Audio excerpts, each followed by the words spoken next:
जी अस्सलाम वालेकुम students, my name is Mudassir Nawaz. आज मैं आप लोगों के साथ जो चैप्टर डिस्कस कर रहा हूँ दैट इज़ किंगडम फंजाई, उसका टॉपिक लास्ट पे चल रहा है। इकोनॉमिक इंपॉर्टेंस में इकोनॉमिक गेन हमने कर लिया, अब हम डिस्कस करें इकोनॉमिक लॉस। फंजाई की वजह से हमें इकोनॉमिक लॉस होता है, नुकसान होता है। अब ये इकोनॉमिक इंपॉर्टेंस में कैसे शामिल है, हमारे लिए फ़ायदेमंद कैसे हुआ, सोचने वाली बात है।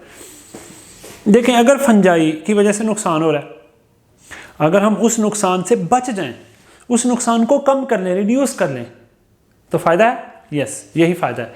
यहाँ पे बताया गया है कि इकोनॉमिक लॉसेस, फंजाई की वजह से हमें क्या नुकसान हो रहा है। मसलन प्लांट में डिजीज़ काज करते हैं कौन, फंजाई। बुक में ये 3 पॉइंट्स में बताया है, मैं उनको हेडिंग बना लेता हूँ। पहले पॉइंट की प्लांट डिजीज़ के फंगस जो है वो प्लांट में डिजीज़ काज कर रहा है। अब आपको पता है फंगस जो है ना ऐसे एंजाइम्स पैदा करता है जो एंजाइम्स डैमेज कर देते हैं किसको, प्लांट की सेल वॉल में पाए जाने वाले सेलुलोज को, लिग्निन को। ठीक है, तो ये एंजाइम क्या करते हैं जी, सेल वॉल को डैमेज कर देते हैं। तो जब ये सेल वॉल डिकम्पोज कर देते हैं सेलुलोज, तो प्लांट को बहुत ज़्यादा नुकसान पहुंचाते हैं। इसीलिए प्लांट पर हम डिपेंडेंट हैं। तो प्लांट की वजह से अगर प्रॉब्लम होती है तो ग़िज़ाइयत की पैदावार कम हो जाएगी, एनिमल्स को नुकसान होगा, ह्यूमंस को नुकसान होगा। तो इससे बहुत ज़्यादा नुकसान हुआ है माजी में भी। अब एक प्लांट डिजीज़ है स्मट और रस्ट। रस्ट और स्मट ये डिजीज़ हैं, ये वीट में पैदा होती हैं, राइस में, कॉर्न पे, और वीट, राइस, कॉर्न की प्रोडक्शन कम हो जाती है। पाउडरी माइल्ड्यूज हैं, ये ग्रेप्स पर उगती हैं, रोज पर उगती हैं, वीट पर उगती हैं। ग्रेप्स के ऊपर ब्राउन कलर की कवरिंग आ जाती है, उसे पाउडरी माइल्ड्यूज कहते हैं। ठीक है जी। एरगट ऑफ रे, जौ होता है, जैसे जौ का सिट्टा है, मसलन जैसे गंदम होती है वैसे ही इसका सिट्टा भी होता है। तो इसमें ना ऐसे करके एक उल्ली सी उग जाती है ब्लैक कलर की, इसे नाम देते हैं एरगट ऑफ रे, इसे नाम देते हैं एरगट। अगर इससे आटा बने तो हमारे लिए बहुत नुकसानदेह होता है एरगट ऑफ रे। तो गन्ने के अंदर red rot of sugarcane, ये गन्ना है, गन्ना अंदर से गल सड़ जाता है ऐसे, उसमें और रेड सा हो जाता है। जब चूहा गन्ने को काटता है, चूहा खाता है यहां से गन्ने को,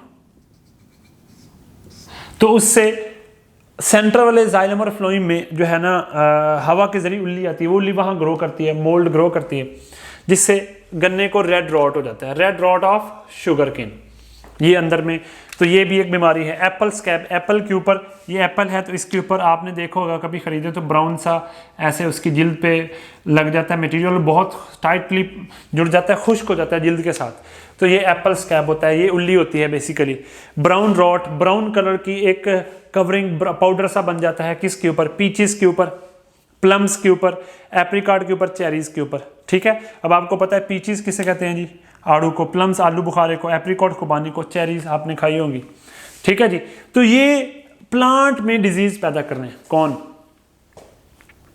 फंजाई। तो इकोनॉमिक लॉस को अगर हम कम करना चाहते हैं तो हमें डिजीज को कंट्रोल करना होगा, जिससे प्रोडक्शन बढ़ जाएगी, तो हमें ऑटोमेटिकली फायदा होगा। ठीक है जी। लॉन्ग क्वेश्चन आएगा, ऐसे लिखें, हेडिंग बना लें और साथ ऐसे करके लिखते हैं, डायग्राम्स भी साथ बना दें। Very good presentation, excellent presentation हो जाएगी। दूसरा, एनिमल में डिजीज पैदा किए। अच्छा, फंजाई ने एनिमल में भी डिजीज पैदा किए हैं, ह्यूमन में उसमें शामिल है। मसलन यहाँ हम लिखेंगे फंगस, यहाँ उससे जो डिजीज पैदा हो रही है। ठीक है, साथ डिजीज मेंशन कर लेंगे, कंडीशन। मसलन एक फंगस है इम्परफेक्ट फंजाई, ये फंगस है इम्परफेक्ट फंजाई जो है ये डिजीज पैदा कर रही है, किस में, ह्यूमंस में। तो ह्यूमंस के अंदर ये रिंग वर्म पैदा करता है, रिंग वर्म ऐसे ददरी सी बन जाती है। ठीक है जी। और एथलीट्स फुट, ये एक बीमारी होती है, जब सरफेस मॉइस्ट रहती है तो हमारे पाँव जो हैं, पाँव की जो उंगलियां हैं, वो उंगलियां यहां से गलने सड़ने लग जाती हैं। अगर पाँव गीले रहें तो उंगलियां यहां से गलने सड़ने लगी, उसे एथलीट्स फुट कहते हैं। वहां उल्ली ग्रो करती है, वो स्किन को खा जाती है, स्किन उतारना शुरू कर देती है, तो एथलीट्स फुट, ये जो है वो प्रॉब्लम्स पैदा हो रही है इम्परफेक्ट फंजाई की वजह से। कैंडिडा एल्बिकन्स एक फंगस है, ये एक यीस्ट है। ठीक है, तो कैंडिडा एल्बिकन्स के बारे में याद रखिएगा, ये एक यीस्ट है। तो यीस्ट की बहुत सारी स्पीशीज हैं, यहाँ पे कैंडिडा एल्बिकन एक आल्सो यीस्ट है। ये ओरल थ्रश और वजाइनल थ्रश पैदा करती है। जो थ्रश होता है ना, जैसे हमारे मुंह में ना वाइट कलर का एक जिल्द बन जाती है, वो उल्ली सी होती है एक्चुअल में, तो वेजाइनल रिप्रोडक्टिव ऑर्गन है फीमेल का, वहाँ पर जो है ना वो इन्फेक्शन हो जाता है, ऑरल थ्रश और वेजाइनल थ्रश। तो ये वेजाइनल थ्रश और ऑरल थ्रश प्रोड्यूस करती हैं ये कैंडिडा एल्बिकन्स, ठीक है जी। और कुछ फंगस के स्पोर्स हैं, मसलन जो फंगस सॉइल में रहती है, अगर वो स्पोर्स हम इनहेल कर लें, वो स्पोर्स हम खा जाएं, तो फंगस के उन स्पोर्स से हमारे लंग्स में इन्फेक्शन हो जाता है। कहाँ इन्फेक्शन हो जाता है? लंग्स में इन्फेक्शन होता है। अच्छा, अब ये जो लंग्स में इन्फेक्शन हुआ फंगस स्पोर को इनहेल करने से, ये लंग्स इन्फेक्शन पैदा करता है। और अगर ये दूसरे और लंग्स में इन्फेक्शन पैदा किया, लंग्स इन्फेक्शन पैदा करने की कंडीशन को नाम देते हैं हिस्टोप्लाज्मोसिस। इस कंडीशन को नाम क्या देते हैं? हिस्टोप्लाज्मोसिस। तो कोई आपसे पूछे लंग्स इन्फेक्शन की कंडीशन को नाम क्या देते हैं? हिस्टोप्लाज्मोसिस। कैंडिडा एल्बिकन्स जो ओरल और वेजाइनल थ्रश पैदा करती है उसे नाम देते हैं कैंडिडोसिस या कैंडिडियासिस भी कहते हैं। इसी तरह वेजाइनल और ओरल थ्रश की कंडीशन को हम नाम देते हैं, सूरत हाल को कैंडिडोसिस। मतलब किसी को ओरल थ्रश हो गया, उससे कैंडिडोसिस हो गया। और अगर लंग्स इन्फेक्शन है, लंग्स में इन्फेक्शन हो गया, स्पोर्स इनहेल हो गया, और तो हिस्टोप्लाज्मोसिस। हिस्टोप्लाज्मोसिस लंग्स इन्फेक्शन कहते हैं। ये तब होता है जब इम्यून सिस्टम थोड़ा सा कमजोर हो। हाँ, ये लंग्स इन्फेक्शन दूसरे ऑर्गन्स को भी फैल सकता है, लेकिन ये रेयर होता है, ओकेजनल होता है, कभी कभार होता है। अगर इम्यूनिटी बंदे की वीक हो तो फंगल स्पोर जो हैं, वो फंगस के जो स्पोर्स हैं वो दूसरे ऑर्गन्स तक फैल जाते हैं, वहाँ पर जाकर इन्फेक्शन पैदा कर देते हैं, ठीक है जी। अब एस्परजिलस फ्यूमिगेटस एक फंगस है, इससे एक बीमारी पैदा होती है, उसे नाम देते हैं एस्परजिलोसिस। अब एस्परजिलोसिस किस में होती है? जिस बंदे का जो है ना इम्यून सिस्टम वीक है, जिसकी इम्यूनिटी डिक्रीज हो जाए, उसमें होता है। मसलन एक बीमारी है जैसा कि एड्स है, एड्स में इम्यूनिटी इंक्रीज हो जाती है, जिस्म में वाइट ब्लड सेल्स की कमी हो जाती है। तो जिस बंदे को एड्स होगा ना, उसमें एस्परजिलस फ्यूमिगेटस आएगा और एस्परजिलोसिस पैदा करेगा, ठीक है जी। अब जो एस्परजिलस फ्यूमिगेटस है, ये एस्परजिलोसिस कंडीशन पैदा करता है, ठीक है जी। इस कंडीशन में जो है एक टॉक्सिन पैदा होता है, एस्परजिलस फ्यूमिगेटस से एक टॉक्सिन पैदा होता है, माइकोटॉक्सिन। ऐसा टॉक्सिन जो फंजाई ने पैदा किया, उसे नाम क्या देते हैं? माइकोटॉक्सिन। वो माइकोटॉक्सिन बेसिकली कार्सिनोजेन है, कार्सिनोजेनिक है। कार्सिनोजेनिक का मतलब कैंसर काजिंग है, तो वो उसका नाम है एफ्लाटॉक्सिन।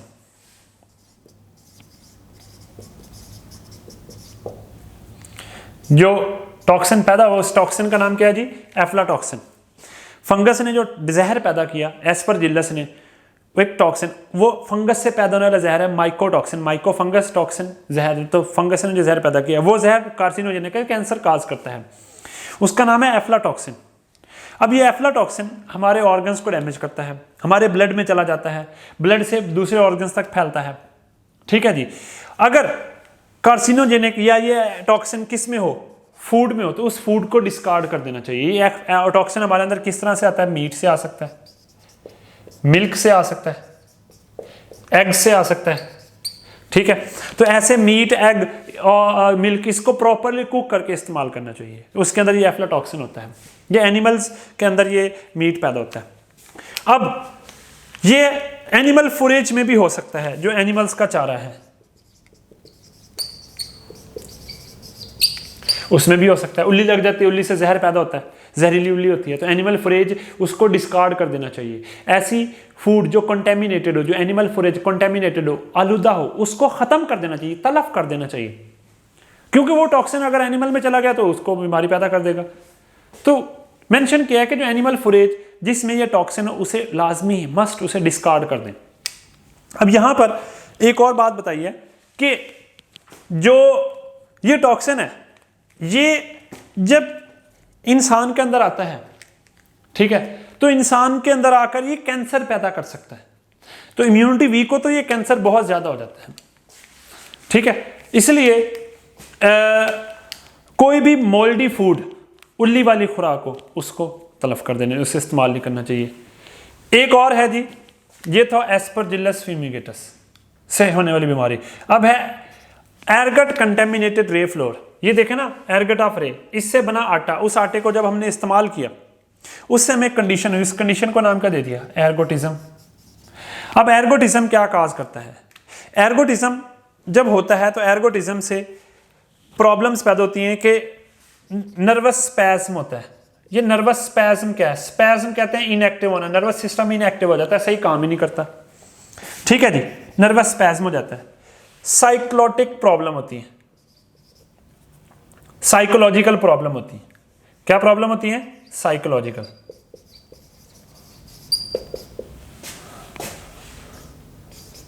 साइकोलॉटिक डिल्यूजन होती है, बुक में मेंशन किया हुआ है। इवन कन्वल्जन्स होती हैं, बेचैनी सी पैदा होती है, अजीब अजीब वहम फ्रेब पैदा होते हैं। और ये भी मेंशन किया हुआ है कि इससे बंदे में जेंजरीन हो जाती है।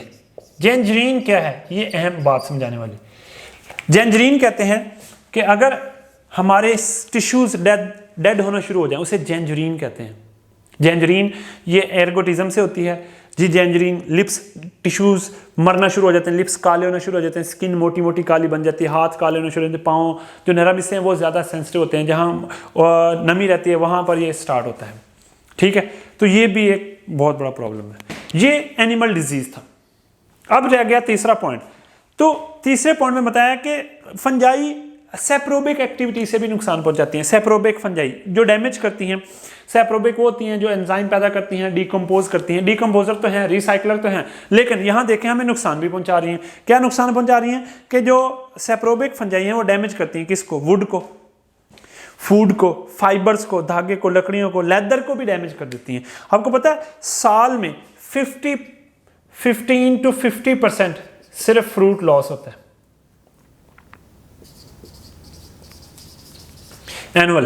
किस वजह से, सिर्फ फंगस की वजह से 15 to 50% फ्रूट ज़ाया हो जाता है सिर्फ फंगस की वजह से। हम घर में ला के रख देते हैं, उल्ली लग जाती है, जो शॉपकीपर ला के रखता है उसको उल्ली लग जाती है, बाग से तोड़ के रखा जाता है वहाँ उल्ली लग जाती है। तो दुनिया में जितना भी फल बाग से तोड़ के घर तक पहुँचता है आधा फल ज़ाया हो जाता है, ठीक है जी। तो इसके अलावा सेप्रोबिक फंजाई डिस्ट्रॉय करती हैं किसको, लिविंग ट्री को, टिम्बर को। ये एंजाइम पैदा करती हैं, लिविंग ट्री को भी डैमेज कर देती हैं। टिम्बर जो होती है, टिम्बर क्या होती है, ये इमारतों के लिए इस्तेमाल, जो इस इमारतों में इस्तेमाल होने वाली लकड़ी जिसको हम स्टोर कर लेते हैं उसको भी डैमेज कर देती है। बुक में एग्जांपल दिया है ब्रैकेट शेल फंजाई। ये bracket shell fungi strong enzyme पैदा करती है, एंजाइम पैदा करके डैमेज करती है। इसे शेल्फ फंजाई इसलिए कहते हैं, ये शेल्फ की तरह ग्रो करती है। मसलन ये दरख्त है तो उसमें बाहर ऐसे करके ग्रो करेगी, तो ये शेल्फ की तरह होगी। टेक्स्ट बुक में डायग्राम बनी है, ठीक है।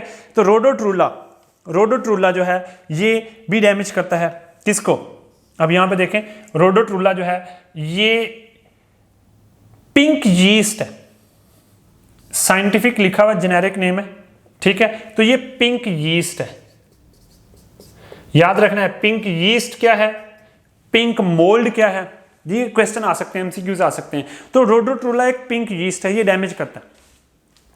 ये हमारे जो शावर उसके में ग्रो करता है, शावर कर्टन में ग्रो करता है, नमी होती है वहाँ से, वहाँ जहर पैदा करता है। वो जहर हमारी आंखों में चला जाता है, आंखों से जब हम वहाँ नहाते हैं, उस शावर में नहाते हैं तो आंखों में चला जाता है, मुंह में चला जाता है, वहाँ से हमारे ब्लड में चला जाता है और हमें डैमेज करता है, नुकसान पहुँचाता है। तो अगर आपके शावर में उल्ली लगी है तो उसको साफ कर लें, साफ करवा लें, ठीक है जी। तो यहाँ पर एक एग्जाम्पल मैं मेंशन कर दूँ कि प्लांट डिजीज में एक एग्जाम्पल मेंशन किया है, जैसे अस्टिलैगो ट्रिटिकाई थी। यहां बताइए अस्टिलैगो मेडस, ये अस्टिलैगो मेडस क्या है, ये अस्टिलैगो की एक स्पीशी है जो डैमेज करती है किसको, कॉर्न को। डायग्राम भी बनी है, तो ये याद रखिएगा। अब आपने इस टॉपिक में क्या डिस्कस किया, एक प्लांट डिजीज डिस्कस की, एक एनिमल डिजीज और सेप्रोबिक फंगस की से क्या नुकसान हो रहा है। तो ये इकोनॉमिक लॉस था, ये फंजाई की वजह से जो हमें इकोनॉमिक लॉस हो रहा है, अगर इस लॉस को कम करें तो हमें फ़ायदा ही हासिल होगा। That was all about the today's lecture.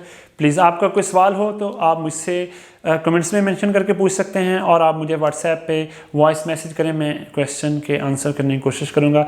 Thank you जी, अल्लाह हाफिज़।